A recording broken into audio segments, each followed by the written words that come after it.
Hello hello বন্ধুরা, আশা করি সবাই ভালো আছেন।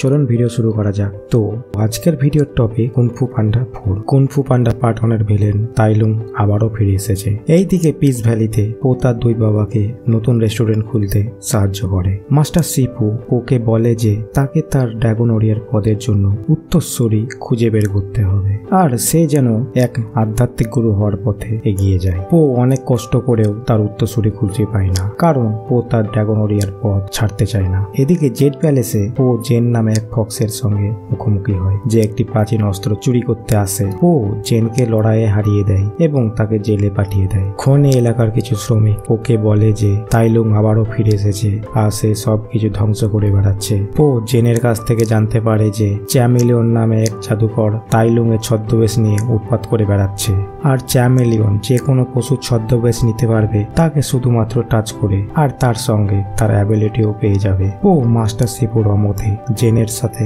জুনিপার সিটির দিকে যায় চ্যামেলিয়নকে পরাস্ত করতে। এদিকে তার দুই পিতা পোয়ের জন্য চিন্তা করতে থাকে এবং তারাও বেরিয়ে পড়ে পোয়ের সাহায্যের জন্য। পথে জেন আর পো একটি সরাইখানায় ঢুকে আর সেখানে তাদের সঙ্গে লড়াই করে ফেলে। সেখান থেকে তারা জুনিপার সিটিতে পৌঁছে যায় আর সেখানে তারা গ্রেপ্তার হতে হতে বেঁচে যায়। শেষে তারা আন্ডারগ্রাউন্ড হয়ে পড়ে। সেখানে পোয়ের সঙ্গে জেনের কিছু চোর বন্ধুর দেখা হয়। তারা পোকে খানা পানি দিয়ে হেল্প করে। পো আর জেন চ্যামেলিয়নের আড্ডায় যায়, যেখানে পো একটি বড় খাঁচায় বন্দী হয়ে পড়ে। এখানে আমরা জানতে পারি জেন আসলে চ্যামেলিয়নের জন্যই কাজ করছিল, আর সে পোয়ের স্টাফ অফ উইজডম হাতাতে চাইছিল, যাতে চ্যামেলিয়ন সোল সিটির মৃত কুনফু মাস্টারদের অ্যাবিলিটি চুরি করতে পারে। পো কোনো রকমে সেখান থেকে পালাতে সক্ষম হয়, কিন্তু চ্যামেলিয়ন জেনের রূপ ধরে এসে তাকে ছলনার বশে পাহাড়ের ধার থেকে ফেলে দেয়। পো কোনো রকমে পাহাড়ের ধারে ঝুলতে থাকে, আর তার দুই বাবা এসে তাকে কোন রকমে রেস্কিউ করে এবং তারা এও বলে কোনো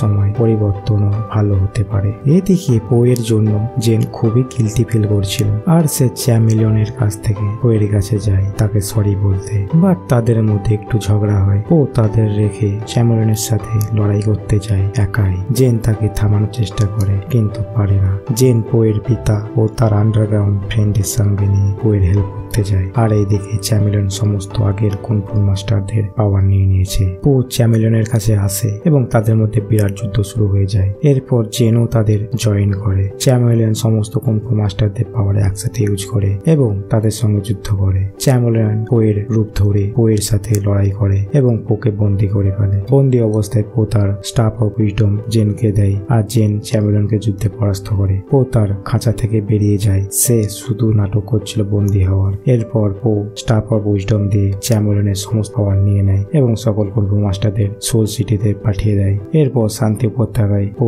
জেনকে ড্রাগন ওয়ারিয়র হিসাবে নিয়োগ করে। ফিউরিয়াস 5 জেনকে ড্রাগন ওয়ারিয়র হওয়ার জন্য ট্রেনিং দেয়। The end.